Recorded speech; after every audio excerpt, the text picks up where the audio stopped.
Hey guys, welcome back and thanks for tuning in to this review of the case Barlow, new for 2019. I say new, but the Barlow design is not new at all. It has been around a really long time. It has simply been reintroduced or let out of the vault by the folks over at Case, who will take certain designs and kind of put them away for a while and not produce them. And then after a while, they'll pull them out and reintroduce them with all new covers on them, all new sort of tweaks and changes and things that kind of make them distinctly Case, but also clear and very obvious homage to the original design. What is the original design, the original Barlow design? Well, as far as I know, this is kind of the story. I think it's Sheffield, England is where it initiated from, and it's kind of hazy. I'm not sure if this particular look and feel and design is what the original Barlow had, or if it was simply the fact that there was a knife named the Barlow after a family that was producing it. But then eventually it morphed into this sort of a design, and that just kind of took on the name Barlow. You know, whatever the case, this design that we have today is what is recognized as the Barlow, and it has been around a really long time. It's so sort of integral to the idea of traditional folders that you can't really talk about traditional folders without bringing up and mentioning the Barlow and sort of acknowledging its role in historical knives. And I would say it's, you know, got a big place in history for that purpose as well. But that's one of the reasons I love it as a design. It seems so historical and so simple and classic, and I love the way it looks. It seems like it's something that just lasts forever, is timeless. And I'm so stoked. I was really stoked when I heard that Case was bringing it back, and after I've gotten some of them in hand, still very stoked. So we got a couple of them in hand. We'll talk about the ones that we're showing here. This one in Kieranite, sort of a patriotic Kieranite is what they're calling it. I don't know what Kieranite is, but it's kind of cool looking, right? It's got a neat sort of three-dimensional sparkle to it. Anyway, cool looking, not super traditional, is very kind of modern material, or at least it seems like it. Maybe that's been around a long time. But as far as the swirl, it's a little psychedelic-like. It also just feels a little more modern to me. This one right here is the one that really catches my eye as sort of, you know, echoing the real history of the design. Minus the shield, because the shield is not so much part of the original Barlow design or really representative of what it used to look like. That would be gone, and then the word Barlow would be written up here. I think it's on this side. Is that on that side? I'm not positive on that. Could be both or one or the other depending on the maker, I think. But the shield, you know, I don't mind it. It gives Case's stamp of their sort of design and their flavor to it. And so I definitely understand why it's there, and I don't mind it. Something else, you know, would be a little, I would love it if they put Case up there, or Case Barlow, or Case Barlow. That would be cool.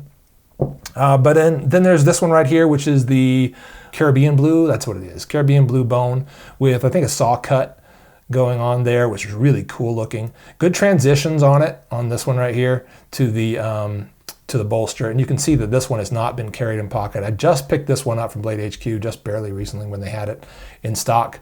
And it is a beauty. It's very nice and looking, very clean looking. No line on that one, as you can tell. No line in the bolster, whereas you have that one, you do have that line here on this one that is also bone. But this is kind of like a caramel bone. I don't remember what they call it. I'll put it in annotation if I can find it. Bought this one online from a different retailer. Same steel? Yeah, same steel on it, surgical steel. But you can tell this one's been carried in pocket, nice and scuffed up on the bolster there. Again, very good looking. This one with the spear point on it, obviously clip point right there. And this one with the double bladed knife going on, double springs there as well. And obviously clip and the pen blade. So good all-rounder right here. A little heavier, a little wider. As for me, I'm really digging sort of the one blade varieties right here. The clip is my favorite as far as the standard look. And honestly, I don't mind that Caribbean blue, so I'm not sure if this is my favorite or not. I think it's a toss-up between these two. If this one had the clip blade on it, it would easily be my favorite. Prices, I'm not going to bother throwing them out. I might try to put them on screen, but just put some links to them. That's what I'll do. But you're going to be paying $50, $60-ish, maybe up to $70 or so dollars, depending on the version you're buying and where you're buying it from. Not cheap, not very cheap, but as far as, in relation to sort of other brands, pretty affordable. And that's one of the things about Case. I've talked about this in the past. Case knives have a good balance between sort of nice quality and, good workmanship, but then also at a price point that you can actually collect and get into and creates a bunch of knives in a cool collection that you just really love having and looking at. So I love Case knives for that reason. Case did send me this one. I purchased both of these. I also purchased another Barlow here. Might as well bring it in right here. This one is the Rough Rider Barlow. Picked it up on Amazon, I believe. Inexpensive. I want to say it was $15 or so, maybe it was $20. I'll put that link down in the description for those of you that want it. As far as the quality of workmanship, as far as the transitions, the way the cover looks, and the gaps and all that other stuff, this one does not compare to the Case knives. It doesn't at all. As far as the walk and talk, how smooth it is, and so forth. It does not have half stops on at any point on either of those blades, I should say. No half stops, and the snap is not really there. It's not great. I guess there's a little bit of a snap, but it's it's just not as good. Not as good, and sharper corners on it and so forth.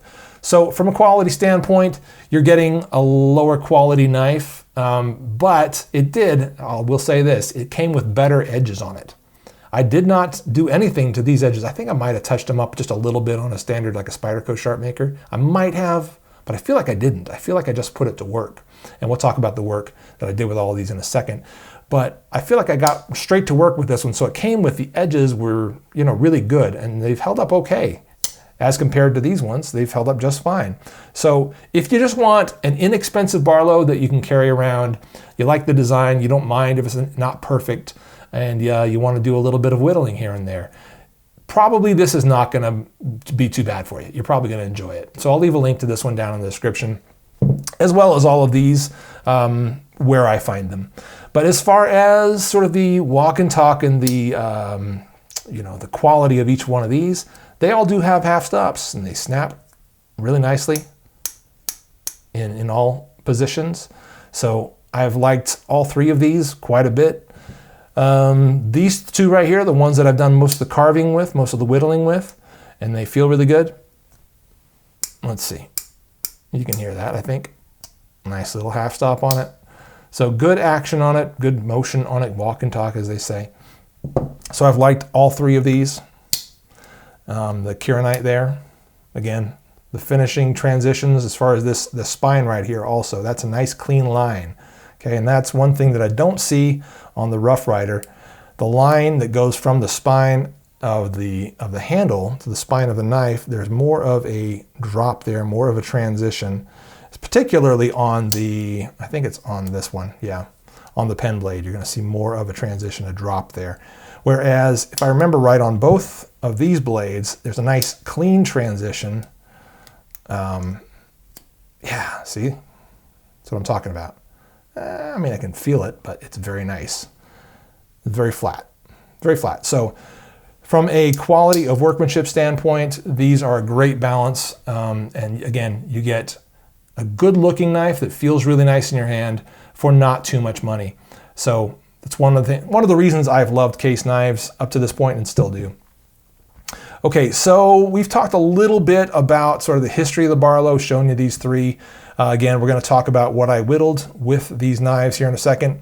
But I just want to reiterate, I love this design as one of the coolest traditional folders out there. One of the simplest, one of the most sort of symmetrical looking. If you look at it from just, this standpoint right here, that handle is completely symmetrical all the way up. Super cool. Just love the look of that. Obviously the pins and stuff set it off a little bit, but it's beautiful. It's just a really beautiful, simple design. And so I've always kind of loved the Barlow for that reason. And it sticks around, right? It abides like the dude. It just doesn't go anywhere. It's one of those that's always going to kind of be with us as a classic example of what traditional folders can be and ought to be. So there's that. Let's get into what I carved with this, and then at the end of that, we'll show you these knives in comparison with a handful of other traditional folders. So here's what I did. I made myself a spoon. I made this out of this block of wood right here, or one just like it.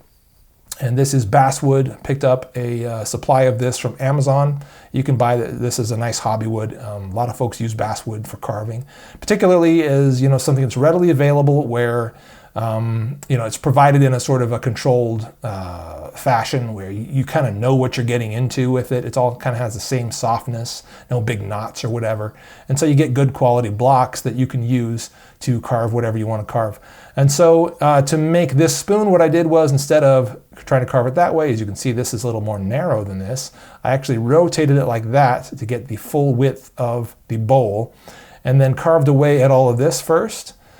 Carved all that down like so, and then created my little bowl down here, and then hollowed that out only using this knife and some of the other knives, but well, these two knives primarily, and then also the Rough Rider Barlow as well. So I used those three right there to do all the carving work on this guy. Got that bowl all done, again, using only these knives, not any kind of special carving tool, and towards the end ended up with this. And now I don't have video of the entire process because I simply wanted to enjoy the carving process without having to reposition a camera. Sometimes that's, dudes, you do this so much, you're like, screw it, I don't want to turn the camera on, I just want to enjoy this. And that was kind of the case with this. So I just whittled away until I got it to this point. And I did actually get a little bit of video of myself sanding the inside of this bowl down, not with sandpaper, with a rock, a nice little river rock that I had from our backyard, and just kind of ground away that, found a good a circular, kind of a corner to it that had a nice round edge, and then just kind of turned and rotated and just kept going with that thing, and then did that along the edges of the bowl, the outside of the bowl, the bottom of the whole thing, all around the stem, on all corners of it. So I have not used any sandpaper at all on this spoon up to this point. Only knives and rocks. And if you think about it, that's exactly what you would use in sort of more ancient times, right? You'd use some sort of a carving implement, or maybe a variety of carving implements, and then if you want to get it nice and smooth, you'd have to use something akin to a rock to smooth it out. Maybe a pumice or whatever, but I don't know that there was such thing as a sandpaper in the olden days. And so it would be, some other sort of abrasive rock with just the right amount of abrasion to smooth it out the way you need it to be smooth. When I'm done with this, what I'm going to do is I probably will take some sandpaper to it at some point and get those final edges nice and clean. And then what I'm going to do is get some natural tung oil, and I'm going to coat this thing in tung oil, give it a few coats to seal it, and potentially use this in the kitchen. We'll see. And then in the future, maybe I'll do a few more like that, just for the, just for fun. Just for funsies. Maybe I'll try a bowl as well, like a bowl to put the spoon into and like get sugar out of or something. I don't know. I'm really into this though. So we'll see what happens. I'll keep you guys updated. Follow me on Instagram, because that's where I'm going to post most of that type of stuff. If you guys are interested in see it, at Late Boy Scout is where you can find me. And again, what I don't post to YouTube, I will post there. So follow me there, as well as on Facebook, facebook.com/The Late Boy Scout. I'll probably post some pictures there as well. So that's the Barlow. Let's compare it to a couple of other traditional folders. So let's pull out, I guess we'll leave the cerulean blue, not cerulean, but what do you call it? Caribbean blue. We'll leave the Caribbean blue there in the middle. And let's bring in the sow belly. Also a case knife. This one with a few different blades on it. A Warncliffe there. It has a nice big sort of Bowie clip point on it, as well as this sort of a spay blade. The spay blades are great for carving out bowls if you're into, again, doing spoons, something like that. Then there's the Mini Trapper, the Mini Trapper. Mini Trapper might be one of my favorites. It's so thin, small, easy to carry and use.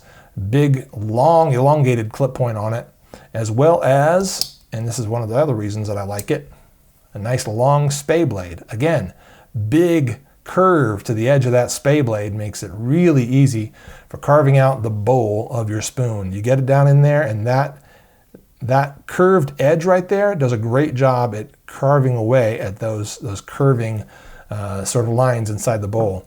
So you can create those concave shapes very nicely.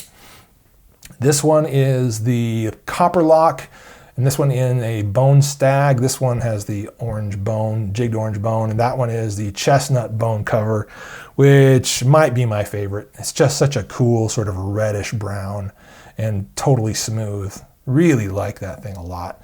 Lastly, well, we'll bring it out one more time. This would be the Rough Rider Barlow. Again, doesn't really stack up to the case in my opinion, but again, if you just want the look and feel of the design and you're not too concerned about having the top quality version of it, go ahead and buy it. It's a lot cheaper, or a good bit cheaper. Then we've got this one here. This is probably my highest quality traditional folder. This is the GEC number 13 Clerk with the Wharncliffe blade on it. I called this one a Wharncliffe, that one a Wharncliffe. That's not a Wharncliffe. That is a sheep's foot. That's a sheep's foot blade. Difference, big difference there. This is a Wharncliffe for sure. So the Wharncliffe blade on this one, plus also the pen blade, I believe, on it. Yeah, little pen blade. So beautiful knife, just great transitions, great everything. Again, 1095 steel on it. Nice brushed sort of finish to it, not mirror like most of the case knives. And just high quality and more expensive. So, but that's what you get. You spend more, you usually get more. And this has both fantastic, smooth walk and talk as well as great, great quality finishing work on it. And no branded shield. So that's interesting too. So again, as far as quality, that one's the top. But I've said it so many times, I love Case for the money. I think you get a lot for the money. So that's my opinion on that. All right, guys, that is it for the traditional folder comparison. And that is about it for the Case Knives Barlow review. As I said before, these are not new, but they're new for 2019. Case has taken them out of the vault, reintroduced them to their lineup. They were not available for a long time. Now they are. So get them while you still can. A lot of folks kind of sell out of them as they kind of rotate through different designs and different versions of it.